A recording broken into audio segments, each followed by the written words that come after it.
आपने अक्सर लोगों को ये कहते हुए सुना होगा कि सूर्यास्त और पहाड़ी मस्त। पर क्या आपको ये पता है कि पहाड़ देश का वो हिस्सा था जो कि हमेशा से शराब से अनछुआ था।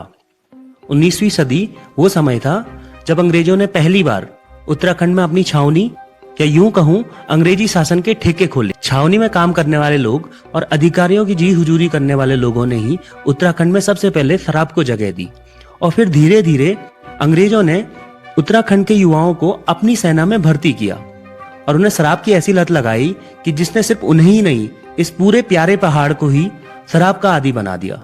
सन 1890 में गढ़वाल के कमिश्नर कैंपवेल जब उन्होंने देखा कि बद्रीनाथ के पंडित शराब का सेवन कर रहे हैं, तो कैंपवेल ने बद्रीनाथ के जोशीमठ में और केदार घाटी के फेंगू गांव में पहली बार शराब की दुकानें खोली। हालांकि ये अंग्रेजी शराब नहीं, स्थानीय छंग होती थी। ये वो समय था जब गढ़वाल के दूरस्थ हिस्सों में शराब ने अपनी जगह बनाई।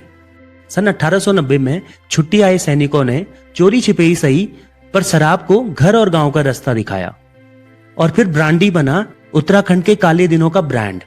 हाँ, वही ब्रांडी जो किसी समय पर दवाई के तौर पर यूज की जाती थी, पर धीरे धीरे इसको नशे के लिए यूज किया जाने लगा। फिर धीरे धीरे इस पहाड़ का वो सत्यानाश हुआ जो आप सोच भी नहीं सकते हो।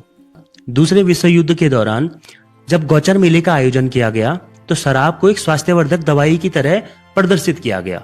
1980 में शराब का प्रचलन पूरे उत्तराखंड में फैल गया। चोरी छिपे ही सही पर परचून की दुकानों और राशन की दुकानों पर भी शराब मिलने लगी। सरकार अब की हो या तब की, दोनों का तर्क वही था, राजस्व और रोजगार। सन 1893 में अंग्रेजी हुकूमत ने शराबबंदी के फैसले पर इसलिए अमल नहीं किया क्योंकि ये एक बड़े राजस्व का हिस्सा बन चुका था। ऐसा नहीं था कि उत्तराखंड में कभी शराब का विरोध नहीं हुआ। 1960 के दशक में उत्तराखंड के हर गांव, हर शहर में बड़े पैमाने पर शराब का विरोध किया गया। ये विरोध इस हद तक हुआ कि पौड़ी की दीपा देवी यानी कि टिंचरी माई, इन्होंने शराब की दुकान पर आग तक लगा दी थी।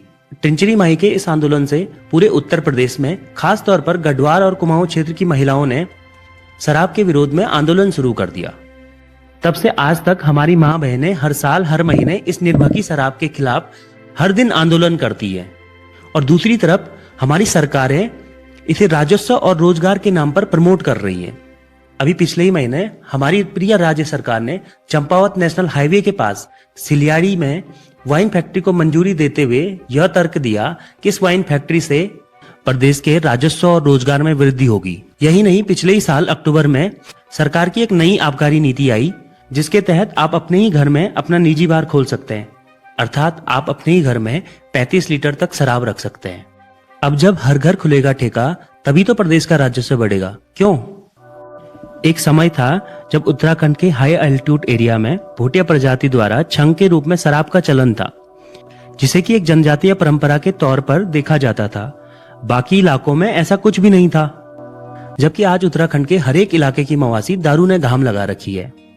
ये सब देखकर नेगी जी का एक गीत याद आता है, दारू बिना यक मुक्ति नी, बिना दारू की कोई जुगती नी, ये देव भूमि में दारू की गंगा बगदी जांदी रुकदी नी। धन्य है उत्तराखंड के लोग, ये शराब माफिया, ये आबकारी नीतियां और हमारी सरकारें।